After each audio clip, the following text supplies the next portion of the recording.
Not really. Yeah, I know. Hi, everyone. Hey, it's Janet and Doug. Newberry. Yeah, there is great hope. And it is Wednesday instead of Monday. Monday was Labor Day, so we're a little bit delayed. I'm tagging you in the video. Thank you for that. Yeah, and we are not in the truck. No, as a matter of fact, we are in Fredericksburg, Texas. This is one of our most favorite places in the world. Most favorite. I'm trying to figure this whole tag thing out, and there we go. There We're we back go. on normal. Okay. Yeah, But most favorite places in the world. So, hey, Dennis. Hi, Dennis. So much beautiful has happened to us in this town, and we always return here. We even call it Janet, where Janet grew up. Yes, I came here when I was 46 years old, and Doug still says this is where I grew up. And we have kind of our life, the way we live it now, in the Airstream, on the road and stuff. You got to have a hometown, and this feels like it, even though like... we don't have kids and grandkids here, and so for other reasons, Houston area sometimes feels like home, or Baton Rouge, but this feels like home to us. We feel like we belong here. We know a lot of people here, and that's fun to be known and to know a lot of people. So. Hi, Ann. Congratulations, Dennis. I'm excited for you. Hi, Mindy. Yeah. Hi, guys. So right. we didn't choose a light topic for this Facebook Live. This one's tough, and this one is Untangling Entitlement at Home, Part 1. Yeah, Part 1, because Untangling Entitlement will probably take more than one Facebook Live episode. I would think so. I would think so, but this one, it keeps coming up a lot. A lot of discussion in our online classes are exchanged about this very topic. And yes, if you have conversations with families, and we do all the time, check out janetnewberry.com. You can see what our online classes are, but this one comes up a lot. What do we do about this entitled generation? And so we did some homework because we recorded a podcast about this too. Brave Love, the Brave Love podcast comes out every Wednesday. If you didn't catch today's episode, it was on helping our children with emotions. You can find it on iTunes. And this topic is recorded already for next week. And hey, Paul, you posted about entitlement on Facebook the other day. We're going to talk about that too. So we did some research knowing that this was an important topic for families. And the big word, entitlement, that sticks out of the whole title is the definition would be? Well, and we created a definition to help us with our discussion today based on what we read and what we studied and what we're hearing in conversation. And this is the definition that we're going to use for these discussions. Entitlement is when demands and expectations define the relationship instead of my true identity and my personal responsibility. The short version is I want to do less and get more. Right? That's a problem. It is a problem. It is a problem. Right? It's not a healthy way to expect life to work. Yeah, and a lot of us in our families, we experience this, and so it's going to be fun to talk about. We also found something else in our research. Well, we like to go back and take a look at when we have a word like this in there, what was its origin? And so when we go back and look at the usage of the word over time, prior to the 1950s, hey, Jennifer. It was hardly ever used. The word entitlement was almost non-existent. In the 1950s, not by coincidence, but it was tied in with a lot of other things, all of a sudden it's just skyrocketed. Ever since the 1950s, more in the 1960s, more in the 1970s, and really since the year 2000, the word entitlement has exploded. And so there's a tie to what's going on in history, and it's important when we look at what is causing this epidemic of entitlement, because it really is kind of like a plague. It's like somebody let a virus into the arena, especially into our relationships at home, and it's the virus of entitlement, and now it's reached epidemic proportion, and it's woven into the very fabric of our families, right now. And so that's generations. And that's what brings us to this discussion today. And so it's interesting to look back at what was going on in that time of history. Because the Depression was not long over, right? And so people had lived The generation that was raising children in the 1950s had lived through, hey Steve, the Depression. Their grandparents had lived through the Depression. There had been tremendous struggle, and struggle of that magnitude, struggle of any magnitude, is often connected very closely with shame. Yeah, and it was a financial struggle, and their basic needs, they couldn't eat. It was a struggle to even find food. Right, and to hold on to your own children, to keep your own children in your own family. It was not uncommon for a family with many children to send some of their children to a relative's house who had more. Hey Jerry. So, and along with that, the shame was went along with them because they couldn't take care of their family. Right. So we're mentioning this because we want you to recognize how closely struggle was tied to shame, because we're coming out of the Depression. Because this is the era when the virus of entitlement was born in our culture. There was no record of it prior to this time. Because the other thing that was going on in this time is that after the war, hi Julie, hi Kay, after the war, we had two-parent income for almost the first time in history. And here's what one parent said to the other, fictitious conversation, but not really. Our kids might not ever have to struggle like we did if we both keep working, right? So there was all this financial struggle, and then there was this opportunity to prevent that same experience for our own children. Yeah, they wanted to remove any type of struggle if they could, because the taste of struggle that they had experienced in and they had watched their parents and grandparents experience was traumatic. Shameful. Yes. It was to the traumatic proportion. Yeah. And anytime we don't know what to do with struggle, it's because the really traumatic part of struggle is the shame. And there's only one way to deal with shame, and we're going to get to that in our takeaways. But let's distinguish between two things. Let's distinguish between trauma and struggle. Right. Okay? Because trauma is something that's not supposed to happen. It's life-sucking, it's life-taking, and struggle is just a part of life. Struggle is just a part of what happens in this world. It is part of growing up. A butterfly struggles to come out of a cocoon. A tree reaches for the sun and struggles out of its seed. There's a life-giving struggle, and there's life-taking trauma.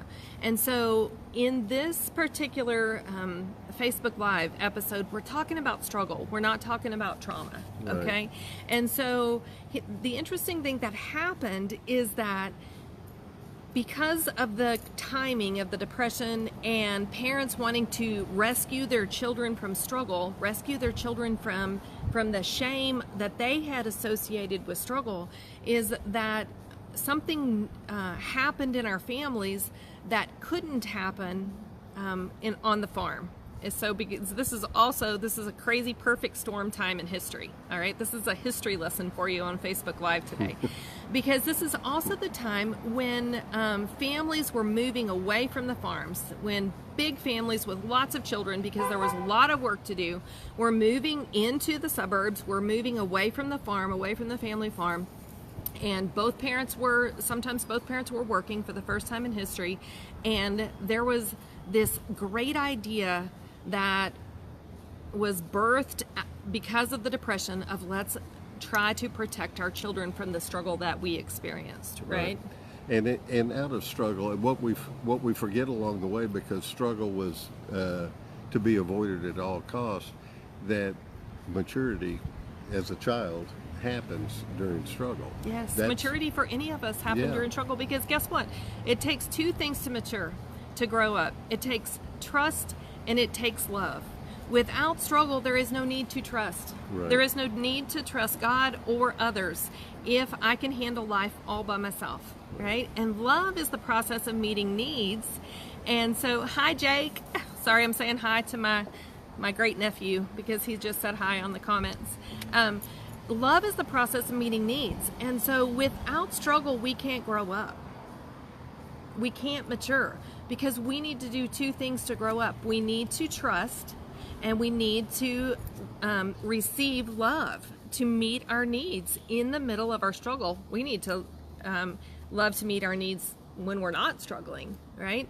But here was what happened in the family, because the way of relating that started, I'm not idealizing it, it probably started in the garden. I mean, the whole Cain and Abel murder scene might have been a part of this.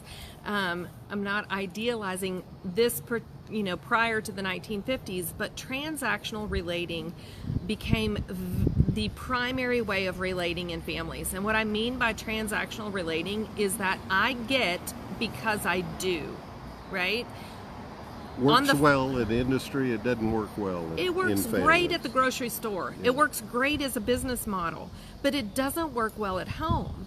But when mom and dad are both busy and they're wanting their kids to do something, ask your grandparents. If you're our age, I can guarantee my grandparents never saw a sticker chart, not at home or at school. Nobody ever gave them a sticker because they did something. There's two ways of relating. Transactional, I get because I do, or transformational, which means I get because I need, and I do because I am. Because I know who I am, and who I am knows my responsibilities, because responsibility is part of identity. When we know our responsibilities, we have self-esteem, not when we get a trophy. Yeah. And there's also another aspect of it too, because now that we've gone through a couple of generations of struggle avoidance, then all of a sudden you've got a child that's struggling, and it inflames your shame because your identity is attached to your kid's struggle, and that it's just a terrible cycle. And we even say a terrible thing sometimes when our kids are struggle. Raise your hand if you've ever said, shame on you. Oh, yeah, guilty, right? Guilty, shame on you. Right?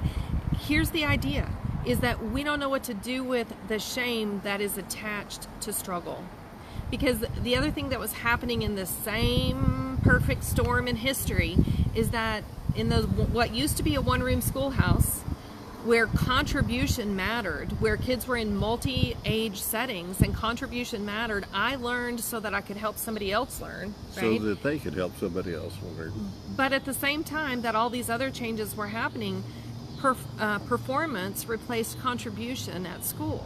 I was deemed good at school because of my performance. I wasn't deemed good at school because of who I was. It became more closely attached to what I did. So we have a transactional way of relating at home, children getting because they do, right? I remember distinctly having this conversation with my grandparents that no one ever used to say, if you eat 2 more bites, you get ice cream. Either ice cream was a good idea at the moment and it was something to be celebrated, or it wasn't. But it wasn't a get because you do. It was a get because you are, get because you know who you are. And as a parent, this is the painful part. As a parent, when we set up those transactional relationships at home, we don't get the privilege of being who we are, right? Because we're just now the employee. And we've got employers. We're paying our children to do things. And here's the killer, right? And this is what's happened over a period of time, is that transactional relating is not the way we're designed to find deep satisfaction. It's what we default to. It's what we default to when we need to control things or when we don't know what to do with shame. And so since transactional relating isn't what we're designed for, we find no deep satisfaction there. We're not experiencing life as living as who we're created to. And so now we have to mess with the negotiations. Right. Now everybody so if I get because I do, now I want to do less and still get. Because I'm not deeply satisfied, so I must be getting a bad deal. Yeah, and so that cycle continues to grow, and it's never fulfilled because it's never fulfilling. It's never fulfilling, and so you think there must be something wrong with your negotiations. I need to give more, or I need to do less, And this nightmare continues because we haven't stopped to say, whoa, wait a minute. I get to do because I'm created to do. Work was not part of the punishment of sin, right? Work was created before the fall. We're created to work. We're created to do. We're created to be responsible because we're created in the image of God. And so we need to redeem as families this, we need to take work, the stigma away from work. And we need to take shame away from struggle.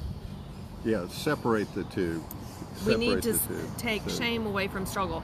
Here's something that I saw posted on Facebook the other day, and I want to address it because oftentimes it's almost like a generational battle. Oftentimes the younger ones of the generation are the ones who are supposedly acting entitled, but honestly, I know some 80-year-olds that act entitled too, so I'm not just blaming it on the millennials. I'm not 80. I'm moving that thing out of your I'm trying to move. There we go. That sunshine out of the back of your head. But this is, now I lost my train of thought with the sunshine. Oh, because oftentimes we say, no, you're not entitled to anything. You have to earn it. Right? That's our sometimes response to entitlement. No, there's no such thing as entitlement. You have to earn it. And when we're talking about a loaf of bread, yeah, nobody's going to give you that when you're, as an adult. That's on your own. You need to take some money with you to the grocery store. Nobody's going to give you a car. No, right? But what is it that we don't have to earn at home? When do we get to have that conversation with our families? When do we get to talk about the stuff that we get because we need instead of we get because we earn? Because we need attention. Just as a person, not for what we do, but because we are. We need affirmation. We need commitment. We need protection. We need help and direction and correction. And all of those things are the ways that we experience love. Not because we don't get those things because we do. We get those things because we need. Right? And so when do we get to talk with our children about what they get because of who they are and who we are? What do they get without earning? And that's love. Yeah. Right? And the love is what's going to help them grow up. They're going to trust us. They're going to come to us when they have a problem.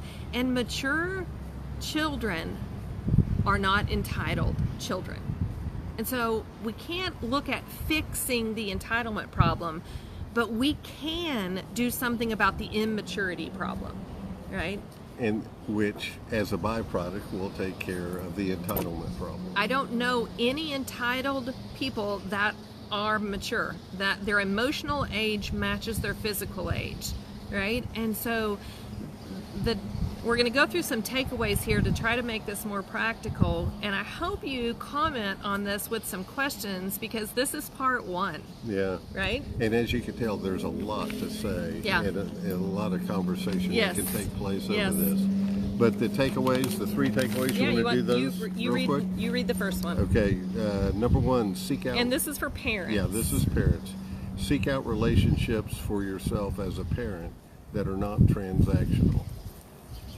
In transformational relationships, we get because we need, not because we've done anything. So that's our other option, transformational relationships. And those are the kind we're supposed to have at home, right? And at school, really, in my opinion. I'm writing a book about that. But find some transformational relationships for yourself as a parent, because you have to have a community of people that is supporting you.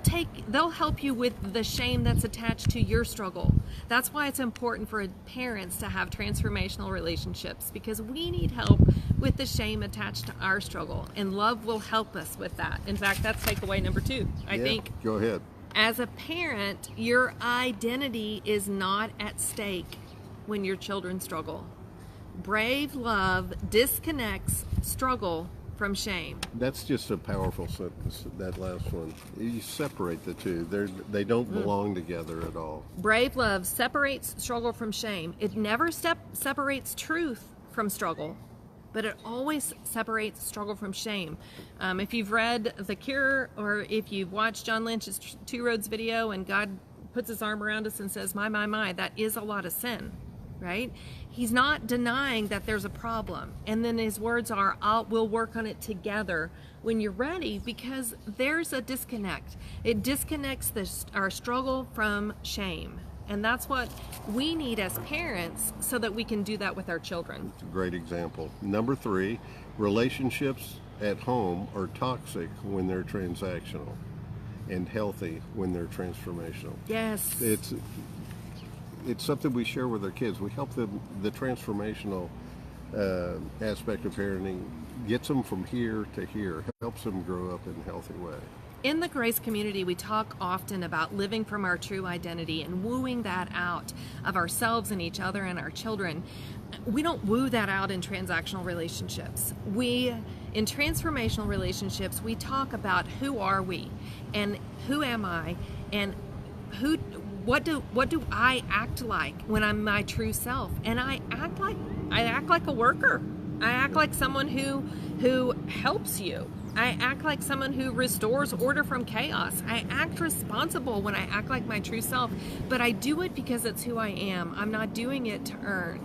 Because when we get in that transactional battleground, in order to get, we lose satisfaction, and then we start playing the bad car salesman game. I want to pay less and get more.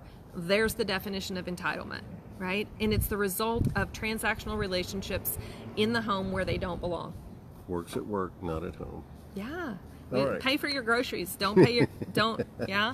But paying for things doesn't help with maturity. And maturity is the issue. When maturity issues are resolved, entitlement will disappear.